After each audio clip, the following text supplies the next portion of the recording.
కడప నగరంలోని శ్రీ లక్ష్మీ వెంకటేశ్వర స్వామి ఆలయాన్ని దేవుని కడప అని పిలుస్తారు. ఆంధ్రప్రదేశ్లోని అత్యంత పురాతనమైన మరియు ప్రసిద్ధ పుణ్యక్షేత్రాలలో ఇది ఒకటి. పేరు వెనుక ఉన్న చరిత్ర: గడప నుండి కడప. పూర్వకాలంలో కాశీ నుండి రామేశ్వరం వెంకటేశ్వర వేదర్శించుకోవాలనుకునేలే భక్తులు, ముఖ్యంగా తిరుమల స్వామినివారు ఈ ప్రాంతం గుండా ప్రయాణించేవారు. తిరుమల కొండలకు వెళ్లే భక్తులకు ఇది మొదటి గడప వంటిది. అందుకే దీనిని దేవుని గడప అని పిలిచేవారు. కాలక్రమేణా గడప అనే పదం కడపగా మారి నగరానికి కూడా అదే పేరు స్థిరపడింది. పురాణకాలం: కృపావతి క్షేత్రం.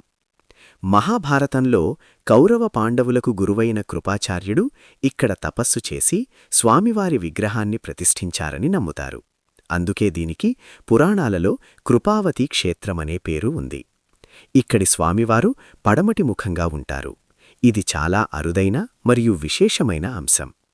ఆలయ విశేషాలు: నిర్మాణ శైలి: విజయనగర వాస్తుశైలిలో నిర్మించిన 5 అంతస్తుల రాజగోపురం మరియు అద్భుతమైన శిల్పకళా చాతుర్యం కలిగిన రాతి స్తంభాలు ఇక్కడ కనిపిస్తాయి. కాశీ బల్లి: కంచిలోని వరదరాజ పెరుమాళ్ ఆలయంలోలాగే ఇక్కడ కూడా పైకప్పుపై రాతిబల్లి శిల్పాలు ఉంటాయి. వీటిని తాకడం వల్ల బల్లిదోషం పోతుందని భక్తుల నమ్మకం.